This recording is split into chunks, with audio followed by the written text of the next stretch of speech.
The morning sun blasted down on Elmwood Estates like a spotlight on a bad comedy act, highlighting every manicured blade of grass and every identical beige shutter. I was out there, sweat beading on my forehead, twisting the final bolt into my new slate-gray mailbox, when I spotted the procession, the HOA enforcers marching across the street like they owned the damn universe. Leading the pack was Karen Whitaker, visor perched like a crown, clipboard clutched like a scepter, her lips pursed in that eternal, "I'm about to ruin your day" grimace that screamed suburban dictatorship. She halted right in front of me, her sensible loafers planted firmly on my driveway. "Mr. Harlan," she declared, her voice dripping with the fake politeness of someone who thinks rules are holy writ. "This mailbox is in direct violation of Elmwood Estates aesthetic guidelines. Section 4.2 clearly states all exterior fixtures must be in approved neutrals, taupe, ecru, or dove. Slate gray? That's practically anarchy." I straightened up, wiping my hands on my jeans, and gave her a level look. "Morning, Karen.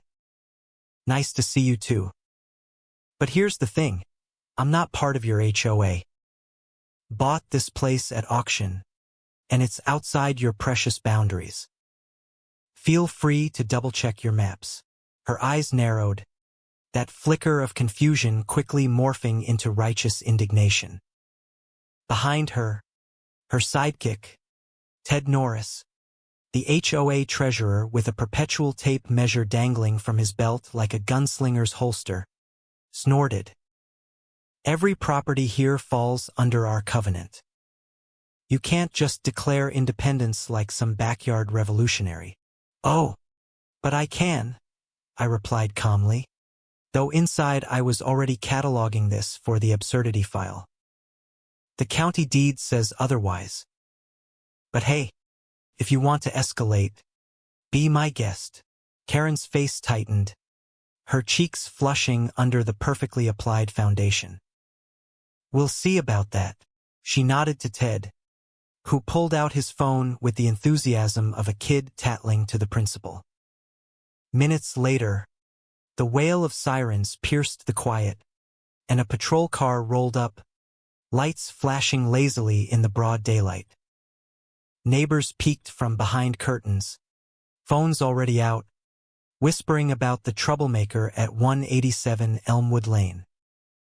No crime, no emergency, just a power-tripping HOA duo convinced their color codes were law. Little did they know, I wasn't just owning my house.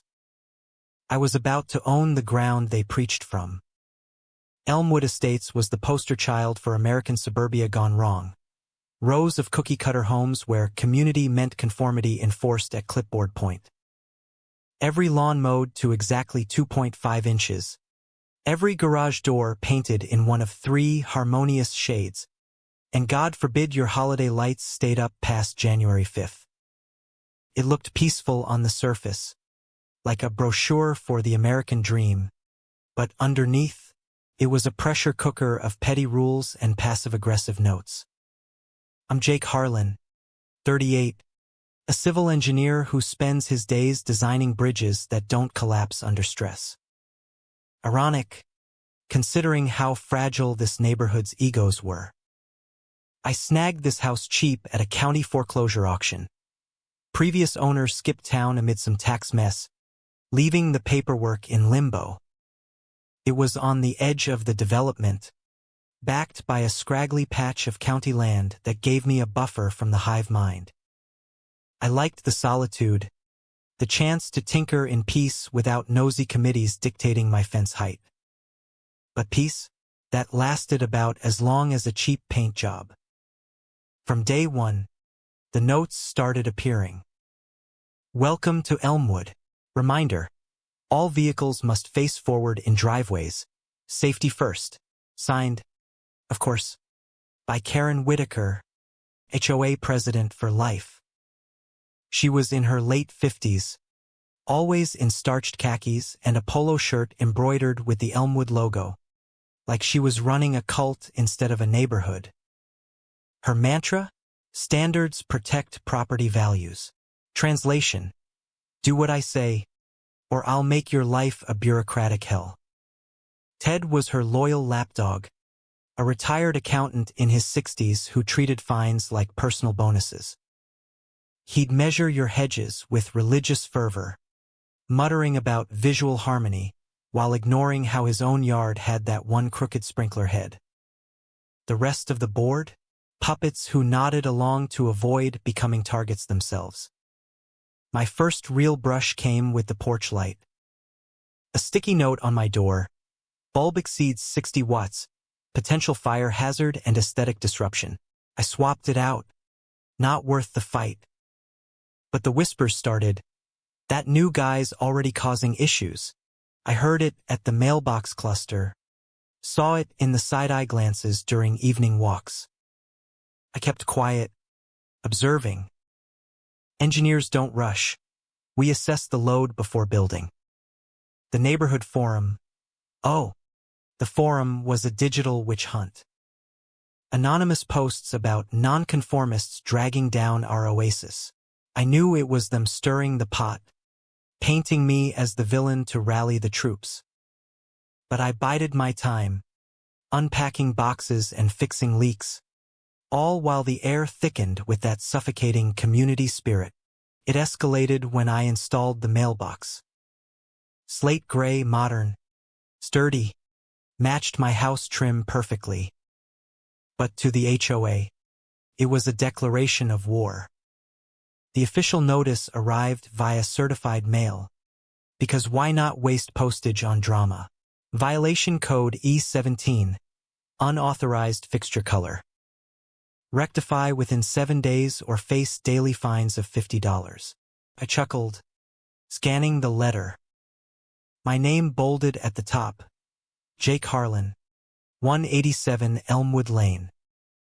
Karen's signature at the bottom, looped with flourish like she was signing the Declaration of Independence. I dug out the welcome packet they'd shoved in my box. Glossy, full of maps and bylaws. There it was, the jurisdiction outline. My lot jutted out just beyond their yellow-shaded empire by a measly 18 feet, thanks to that old county greenbelt. To confirm, I called the county clerk's office.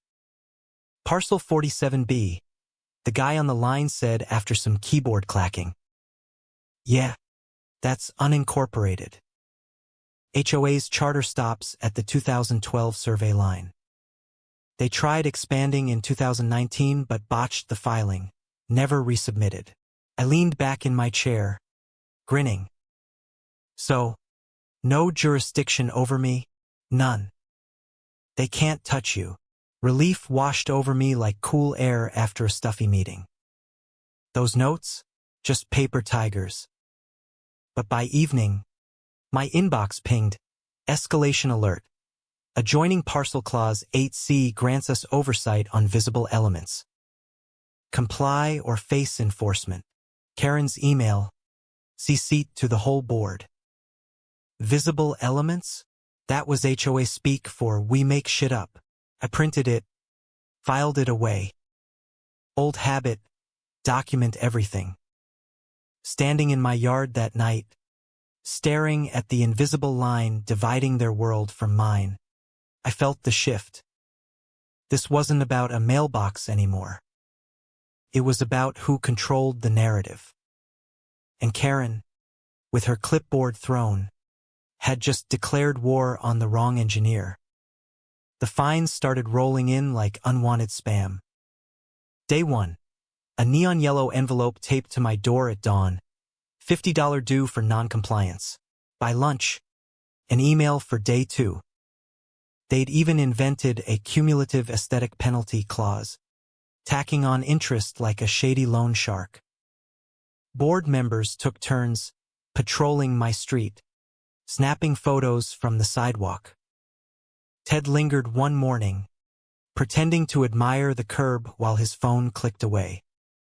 Morning, Ted, I called out cheerfully. Measuring for new shoes? He flushed. Just ensuring uniformity. Your choice is disrupting the flow. Flow? It's a mailbox, not a river. I waved him off. But inside, the rumors were brewing. The forum lit up. Problem property at the end. Threat to our values. A photo of my yard. Address blurred but obvious. Neighbors started avoiding eye contact. One even muttering, "Don't want to get fined by association." An anonymous note in my mailbox. They ruined the Patels over a bird feeder. Hang in there. So, I did. I printed every fine, every email, and cross-referenced with county maps. The 2019 expansion? Still pending. Code for forgotten in a drawer. Elmwood had been overreaching for years, collecting dues on phantom authority. I visited the county office in person, a dusty building smelling of stale donuts and regret. The archivist, an old-timer named Phil with glasses thicker than his patience, pulled the files. Elmwood HOA? Yeah. Their last valid charter's 2012. Expansion denied for incomplete surveys. He showed me the map. My lot clear outside. But then, the gold mine easements snaking through my property into theirs. Water lines, cable, even the drainage for their precious community pond. Parts of their clubhouse and park sat on slivers of my land via old utility rights. Technically, Phil grinned. You could charge him rent. Back home, my table became command central. Documents stacked, maps highlighted. Outside, Karen drove by slow, glaring. I waved. She sped up. The emails turned nasty. Willful defiance invites authority intervention. Defiance? Cute. I sipped coffee, plotting. Those easements? Leverage. Their empire built on borrowed ground. Time to buy what they assumed was theirs. I scouted county auctions quietly. 3 parcels popped up. The greenbelt behind me, a utility strip under their park, and the lot housing their clubhouse, foreclosed for unpaid taxes the HOA overlooked. I bid low. Won all. Engineer perk. Knowing value in the details. Now, I owned the dirt under their feet. Game on. The hearing was peak absurdity. Saturday afternoon, cul-de-sac transformed into a kangaroo court. Folding chairs in rows. Karen at a podium with a megaphone that feedback screeched like her arguments. Ted stacked papers like a bad lawyer. A cop car idled nearby, Sheriff Diaz leaning on the hood, looking bored. Neighbors gathered, murmuring. I strolled over with my folder, casual as a Sunday walk. Jake, Karen boomed, this addresses your blatant disregard for Elmwood standards. Disregard, I echoed mildly. Can't disregard what doesn't apply. The crowd shifted. Karen huffed. Let the minutes reflect non-cooperation. Ted scribbled furiously. She listed violations. Mailbox. Landscaping. Too eclectic. Even my doormat. Non-neutral tone. These erode our harmony. Harmony, I interjected. Like how you fine people for hanging laundry. Real symphonic. Laughter rippled. Karen's eyes flashed. Under Covenant 3A. Which covenant? I asked innocently. The 2012 one? Because your 2019 expansion never happened. County says your authority ends 18 feet shy of my property. Gasped. Ted stammered. We've enforced for years. Illegal enforcement, I said. Like squatting on land you don't own. Karen banged the podium. Preposterous. We maintain order. I opened my folder, passing copies. County maps. My lot's free. And oh, those easements? I own them now. Bought the parcels at auction. Your pond drains through my land. Clubhouse sits on my dirt. The crowd erupted. You what? Ted yelped. Every inch, I confirmed. Your sprinklers? My water line.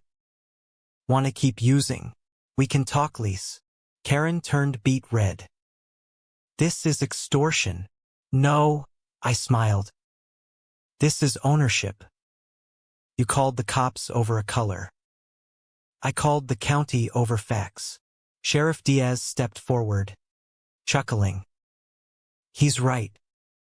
Operating on private land without permission? That's trespassing.